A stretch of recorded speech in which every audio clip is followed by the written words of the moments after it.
Halo, selamat pagi anak-anak. Jumpa lagi kita pada pagi hari ini. Salam sehat untuk kita semua. Anak-anak, mari kita lihat halaman 99, pelajaran 9, perumpamaan tentang anak yang hilang. Sebelum kita belajar, kita buka halaman 100, kita berdoa. Dalam nama Bapa dan Putra dan Roh Kudus, amin. Ya Tuhan, kami terima kasih atas orang tua, sanak keluarga, dan teman-teman yang baik hati dan juga menyayangi kami. Ajari kami untuk memahami pelajaran tentang anak yang hilang. Amin. Dalam nama Bapa dan Putra dan Roh Kudus. Amin. Baiklah anak-anak yang dikasih Tuhan, mari kita melihat tujuan pembelajaran kita pada pagi hari ini. Tujuan pelajaran kita yang pertama, siswa dapat menceritakan kisah tentang anak yang hilang. Yang kedua, siswa dapat menjelaskan pentingnya memaafkan orang yang bertobat dalam membangun kehidupan bersama. Yang ketiga, siswa dapat menunjukkan pengalaman nyata yang serupa dengan kisah anak yang hilang, memaafkan dan meminta maaf.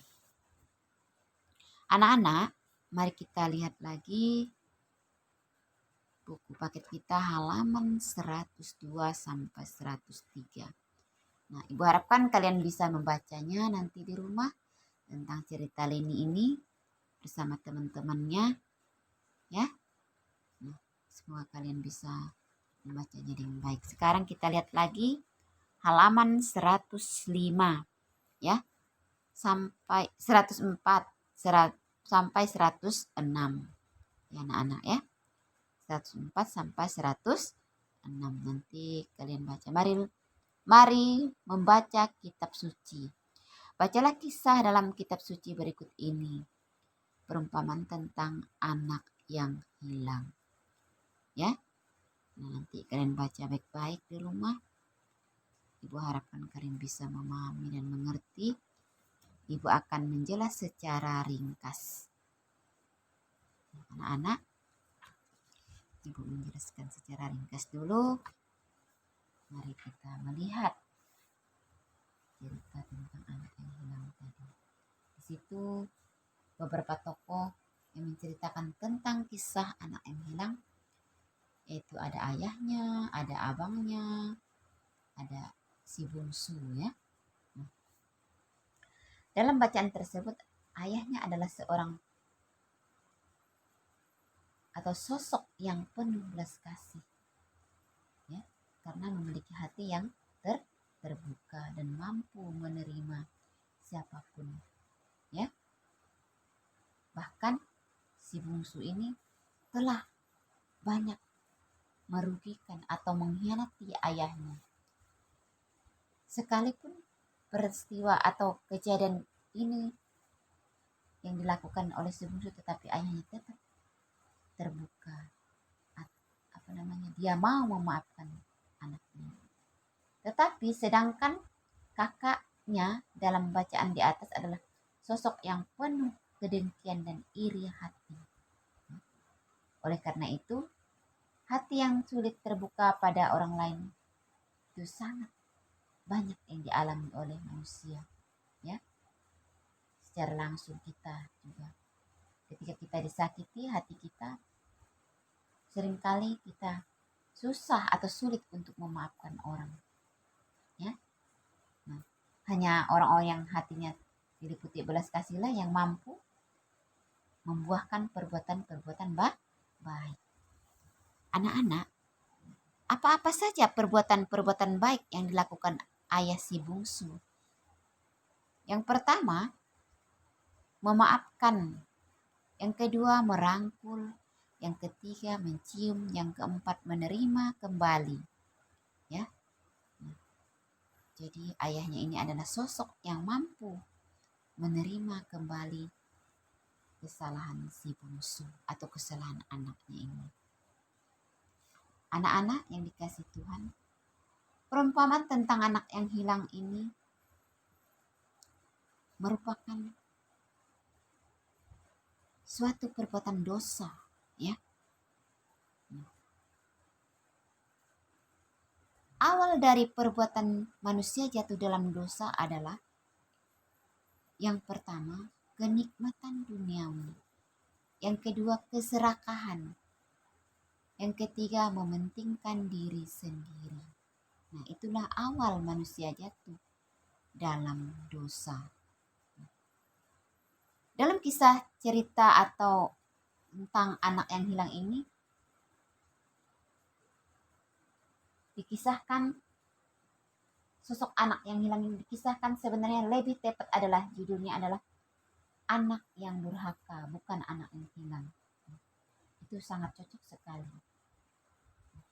Mengapa dia dikatakan anak durhaka?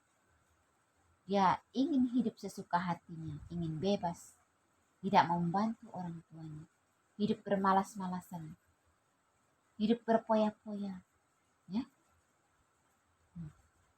Jadi si bungsu ini anak yang berbuat dosa, anak yang durhaka. Anak-anak, ibu harapkan kalian tidak seperti kisah si bungsu. Tetapi seringkali kita mengalami kejadian ini yang kita lihat yang terjadi dalam kehidupan kita. Ya. Kita seringkali hidup malas-malasan, yaitu malas bekerja, malas belajar, ya. Suka buang-buang makanan, ya, suka boros dengan uang. Kita tidak tahu apa kesulitan, apa kesusahan orang tua yang mereka alami. Kita juga seringkali menyakiti hati dan pikiran orang tua kita. Itu seringkali terjadi dalam kehidupan kita sehari-hari. Kita tidak mau mendengar perkataannya. Kita seringkali